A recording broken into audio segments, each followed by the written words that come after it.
এই ইউনূস সাহেবের সরকার তো বিপ্লবী সরকার নয়, এবং ইউনূস সাহেবের সরকার ওইসব জুলাই ঘোষণা দিয়ে সংবিধান ছুঁড়ে ফেলে দিবে, এত সহজ না কিন্তু বাংলাদেশটা। সো এগুলো হবে না আসলে। এই যে আলাপ আলোচনা, মানে এরকম একটা, যে ইউনূস সাহেব নির্বাচন দিবেন না, এটা ঠিক আছে, হতে পারে ইউনূস সাহেব নির্বাচন দিবেন না, বাট বাংলাদেশের সমস্যার সমাধান কিন্তু নির্বাচন হতে হবে। নির্বাচন ভালো হবে না খারাপ হবে, কেমন হবে, কি ধরনের নির্বাচন হবে, এটা তো পরের ইস্যু, আগে নির্বাচন হতে হবে। নির্বাচন ছাড়া, ইনক্লুসিভ নির্বাচন যেটা বলছেন, আমি বলি নাই যে ইউনূস সাহেব নির্বাচন দিয়ে দিবেন। আমি বলেছি যে এমন কি হতে পারে যে তত্ত্বাবধায়ক সরকার প্রয়োজন হতে পারে একটা নির্বাচন করার জন্য, এবং সেই তত্ত্বাবধায়ক সরকারের যে পঞ্চদশ সংশোধনী বাতিল হওয়ার ফলে তত্ত্বাবধায়ক সরকার গঠনের একটা সম্ভাবনা সৃষ্টি হয়েছে। এখন উনি বিপ্লবী সরকার করেন নাই, শহীদ মিনারে যে শপথ নেন নাই, সংবিধান অনুসরণ করে শপথ নিয়েছেন, এসব তো করেই ফেলছেন, সুতরাং ওইসব বিপ্লব টিপ্লব করার আর স্কোপ নাই।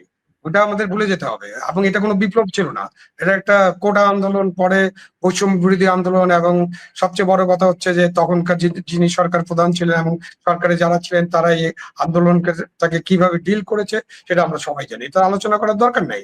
এত বল প্রয়োগ এবং এত হতাহতের ফলে আবার অনেক কিছু আছে যেটা নিয়ে আলোচনা হতে পারে। সেই সবের কারণে মানুষ আন্দোলনে অংশগ্রহণ করেছে, আন্দোলনে তো লোকজন ছিল। হ্যাঁ, ওই যে 29 মিলিয়ন 21 মিলিয়ন 50 মিলিয়ন খরচ করেছে, কাদের পেছনে খরচ করেছে, কোন কোন সংস্থা এগুলো পেয়েছে, এগুলো কিন্তু রেকর্ড আছে। এবং ঢাকা বিশ্ববিদ্যালয়ের একজন শিক্ষক যে ট্রেনিং এর জন্য টাকা পেয়েছেন, রেকর্ড আছে। তিনি কাদের রাজনীতির সাথে যুক্ত ছিলেন, রেকর্ড আছে। তো এইসব অনেক দীর্ঘ আলোচনা করা যায়, এবং অনেক কনস্পিরেসি থিওরি নিয়ে আমরা আলোচনা করতে পারি। এবং এইটা না দিলে ওটা দিবেন, তাকে চট্টগ্রাম বন্দর দিয়ে দিতে হবে, এই আমাদের দ্বীপটা দিয়ে দিতে হবে, করিডোর দিয়ে দিতে হবে।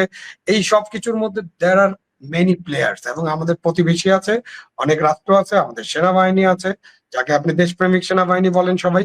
তো সেনাবাহিনী আছে, এবং সেনাবাহিনীর ঘোরতর প্রতিবাদ আছে, এটা নিয়ে বাধা আছে। সেনাপ্রধান নিজেই বলেছেন যে নো করিডোর, তাই না, সেটা বলেছেন।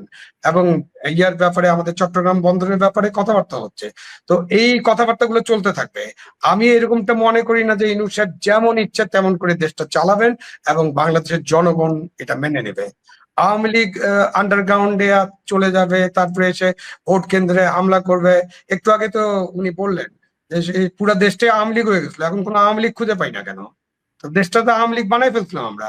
প্রত্যেক জায়গায় মুরাল ছিল, প্রত্যেক স্কুলের সামনে, প্রত্যেক সরকারি অফিসের সামনে, সবখানে সবকিছু ছিল, সবাই আওয়ামী লীগ হয়েছিল। এরকম তো এখন একেবারে আওয়ামী লীগ খুঁজেও পাওয়া যায় না। অবশ্যই তাদের উপরে পুলিশের নজরদারি আছে, গ্রেপ্তার আছে, তাদের মামলা মোকদ্দমা আছে, এই জন্য তারা বেরোতে পারছেন না। বাট একটা নির্বাচনকে বাধা দিয়ে দিবেন 2 মাসের মধ্যে, 3 মাসের মধ্যে, এই প্রস্তুতি আওয়ামী লীগের আছে কিনা এটা আওয়ামী লীগ নেতৃবৃন্দকে জিজ্ঞেস করলে আমরা ভালোভাবে বুঝতে পারবো। আমি বাংলাদেশে থেকে তো আমি কোনো আওয়ামী লীগের কোনো কার্যক্রম, ঝটিকা মিছিল ছাড়া আর কিছু দেখি নেই। আমি দেখি না, আমাদের ওদের যোগাযোগ নেই, তাদের তৃণমূল কর্মীরা খুব কষ্টে আছে, নেতারা তাদের খবর নেয় না। আওয়ামী লীগের তো সবাই দেশেই আছে রে ভাই। আওয়ামী লীগের 1,000 লোক নেয় এদিক ওদিক চলে গেছে, 1,000-এর বেশি তো আমি দেখি না। বাড়িতে বাড়িতে আপনি 1500 2000 করতে পারেন। কিছু লোক আন্ডারগ্রাউন্ডে আছে, দেশের মধ্যে আছে, সবাই কিন্তু দেশে আছে। এটাকে 20% হোক, 25% হোক, 35% হোক, 40% হোক, আছে তো, তাদের সমর্থন আছে। তাদেরকে ছাড়াও আপনি একটা নির্বাচন করতে পারবেন না, করাটা হয়তো সঙ্গত হবে না, এবং করা যাবে না হয়তো। সেটাও নিয়ে তো আলোচনা হতে হবে, আলোচনাটা ওইখানে রাখেন। আমরা একটা নির্বাচন করি, নির্বাচন দরকার, ইউনূস সাহেবকে একটা অবশ্যই নির্বাচন দিতে হবে। উনি কি এজেন্ডা নিয়ে আসছে, কার কাছে টাকা নিছে, কোথায় বিক্রি করছে দেশ, আমরা তো দেশটাকে বিক্রি করতে দেব না। সেটা হলো আসল কথা। এই জন্যই কথা বলছি যে নো, উনি এইভাবে করতে পারেন না। উনি এইভাবে 4টা 5টা টাইম দিবেন, একবার ডিসেম্বর, একবার ফেব্রুয়ারি, একবার এপ্রিল, একবার জুন, এবং তার মধ্যে আলাপ আলোচনা নাই, এবং সবকিছুর মধ্যে একটা শর্ত। সুতরাং এটা পরিষ্কার না, পরিচ্ছন্ন না, উনি কাদেরকে হেল্প করতেছেন সেটা আমরা সবাই জানি। সুতরাং এই কথাগুলো তো বলতে হবে। এর মানে এই নয় যে ইউনূস সাহেব এরকম চলতে থাকবে 29 সাল পর্যন্ত। নো, এটা এইভাবে চালানো সম্ভব নয়, এইভাবে দেশ চলবে না। উনি তো নিজেই বললেন যে দেশের অর্থনৈতিক সংকট আছে, টাকা চাই, আমাদের $20 বিলিয়ন মতো রিজার্ভ আছে, টাকা চাই। টাকার জন্য তুমি এখানে যাচ্ছেন সেখানে যাচ্ছেন, কিন্তু টাকা তো আর আসছে না, এইভাবে তো টাকা আসবে না।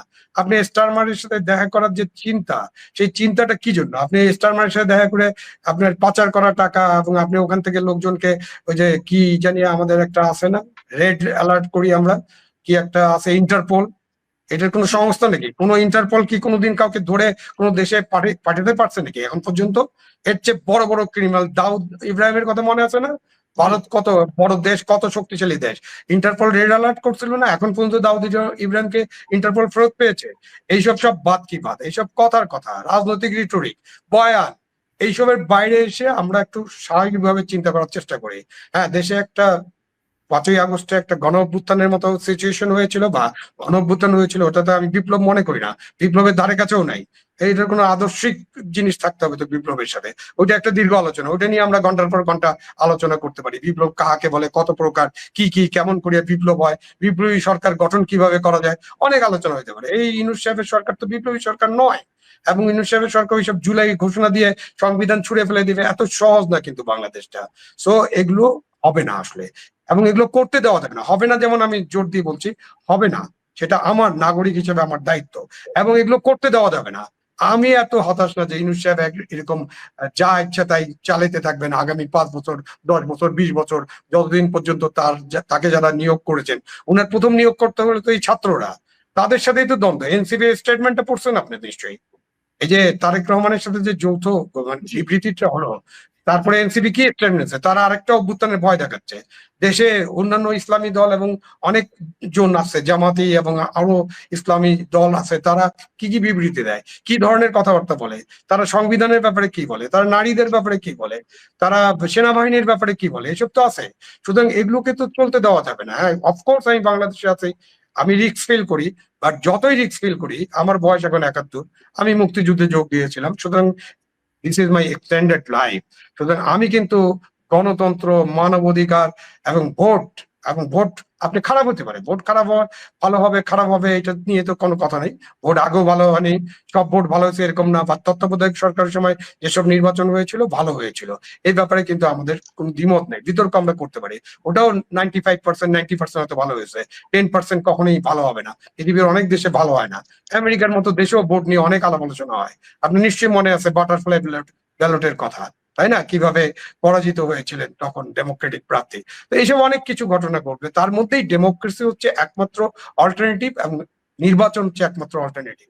তত্ত্বাবধায়ক সরকারের অধীনে আমাদের দেশে যদি 5টা 7টা নির্বাচন হয় এবং নির্বাচনটা আমি করতে পারি, যদি কোন সরকার গঠন করার পর নিজের থেকে কর্তৃত্ববাদী বা ফেসিবাদী না হয়ে যায়, বাংলাদেশের পরিবর্তন করা সম্ভব।